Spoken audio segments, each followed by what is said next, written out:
আলহামদুলিল্লাহ দেখেন আজকে অনেকদিন পর প্রায় ১৬-১৭ মাস পরে ফিরতে পেরে এরকম একটা কম্পিটিটিভ টুর্নামেন্টে খেলতে পেরে আসলে ভালো লাগতেছে। ট্রেনার এবং ফিজিও যারা পুরো মেডিকেল ম্যানেজমেন্ট ওনাদের ইয়ের কারণে আমি আজকে খেলতে পেরেছি। যখন তামিম ভাই এগেনস্টে খেলতেছিলাম, তামিম ভাই বলছিল পেস ওয়াইজ ওকে।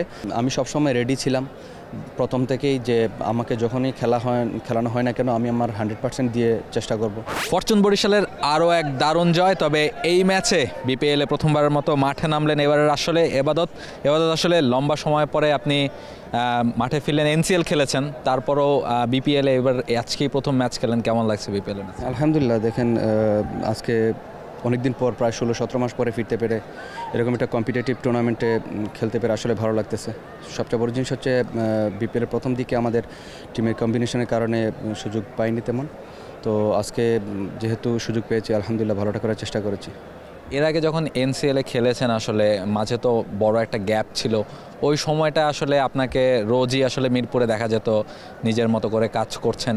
ওই টাইমটা নিয়ে কি কিছু বলতে চান কিনা, যে ওই টাইমটা আসলে কীভাবে পাস করেছেন, কতটা টাফ ছিল বা আপনার প্ল্যান কীরকম ছিল, কীভাবে কামব্যাক করার দিন গুনছিলেন সব কিছু? অবশ্যই দেখেন আমার রিহ্যাব প্রোগ্রামটা খুব ভালোই চলতেছিল, জাস্ট কয়েকটা জিনিস মিসিং ছিল। আমাদের রিহ্যাব প্রোগ্রামে যে প্লাইমেটিক জিনিসটা একটু মিসিং ছিল। তারপরে দেখা যাচ্ছে ন্যাশনাল টিমের ট্রেনার যখন এসেছে সে আমাকে কিছু ট্রেনিং করেছে এবং বাংলাদেশ ক্রিকেট বোর্ড ম্যানেজমেন্ট আমাকে ইন্ডিয়াতে পাঠাইছিল।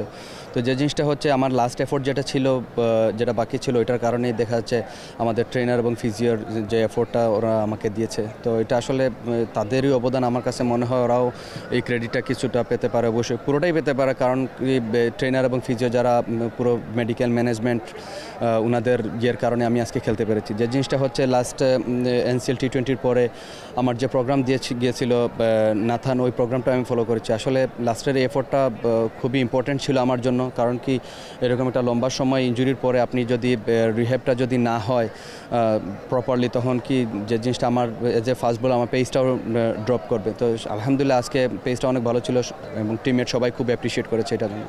আপনি আসলে ওই যে ইনজুরিটার পরে এনসিএলে যেভাবে ফিরলেন আসলে অনেকটা আনএক্সপেক্টেডই ছিল। আপনি যে রিদমটাতে বোলিং করেছেন, অনেক সিনিয়ররা বা কোচরা বলছিলেন যে আসলে ইনজুরির পরে, এই ধরনের ইনজুরির পরে ফিরে আসতে একটু সময় লাগে রিদমটা ফিরে পেতে।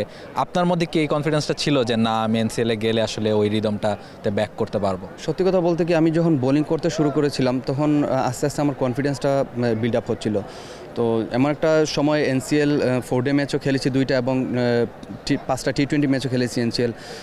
আমি সৌভাগ্যবান অনেক যে এইরকম এই সময়টাতে এনসিএল টি20 হয়েছিল। তো দেখা যাচ্ছে এনসিএল টি20তে আমার রিদমটা খুবই ভালো ছিল।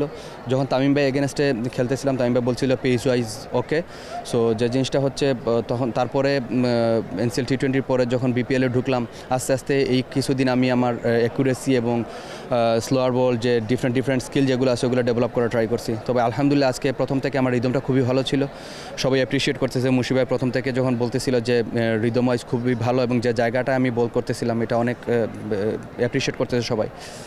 ভাইয়া, এনসিএল টি20তে পারফর্ম করার পরে আসলে মনে হয়েছিল কিনা যে বিপিএলের, আপনি বলছিলেন যে টিম কম্বিনেশনের কারণে হয়তো বা এতগুলো ম্যাচ খেলতে পারেনি, তবে আরও কয়েকটা ম্যাচ খেলতে পারলে হয়তো বা, যেহেতু সামনে ন্যাশনাল টিমেরও বেশ কিছু ইম্পর্টেন্ট খেলা আছে এবং সেই জায়গাতে ব্যাক করার পেছনে আসলে পারফর্ম করার জন্য একটা বড় সুযোগ হতে পারতো যদি ম্যাচ খেলতে পারতেন?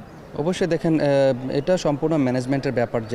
যে জিনিসটা হচ্ছে আমাদের টিমটা আসলে অনেক স্ট্রং একটা টিম, যে যেখানে সুযোগ পাচ্ছে সবাই পারফর্ম করতেছে। তো একটা জিনিস হচ্ছে যে আমি সবসময় রেডি ছিলাম প্রথম থেকেই যে আমাকে যখনই খেলানো হয় না কেন আমি আমার 100% দিয়ে চেষ্টা করব। তো আজকে সুযোগ পেয়েছি, ওইরকম 100% দিয়েছি। যে জিনিসটা হচ্ছে সুযোগটা আসলে তো ওইটা আমার হাতে নেই, সম্পূর্ণ টিম ম্যানেজমেন্ট এবং ক্যাপ্টেন তাদের হাতে। তো যে জিনিসটা হচ্ছে আমি আমার সর্বোচ্চ চেষ্টা করেছি আজকের ম্যাচে। আরেকটা জিনিস হচ্ছে যে সামনের ন্যাশনাল টিমের যে ইয়েগুলো আছে, টিম ম্যানেজমেন্ট থেকে খবরাখবর নিচ্ছে সব সময় আমি কেমন করতেছি, কি করতেছি।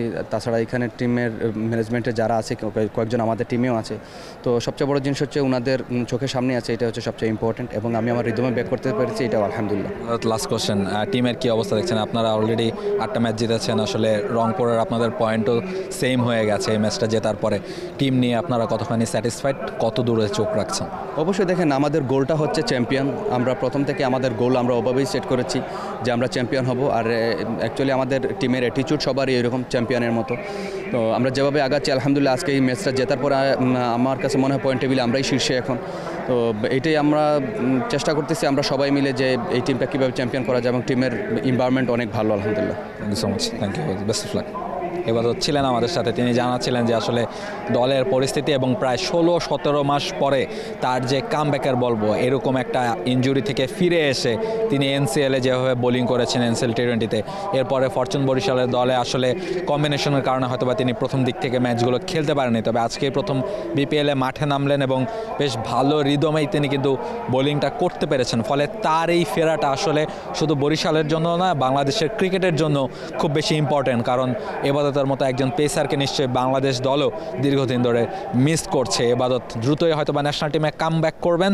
এর আগে বিপিএলের সব ম্যাচ, জাতীয় দলের সব ম্যাচ দেখতে আপনাকে চোখ রাখতে হবে টি স্পোর্টসের পর্দায়। বাংলাদেশ প্রিমিয়ার লিগ 2025, 7টি দলের জমজমাট লড়াইয়ে মাতবে পুরো দেশ। দেখতে চোখ রাখুন টি স্পোর্টস নেটওয়ার্কে।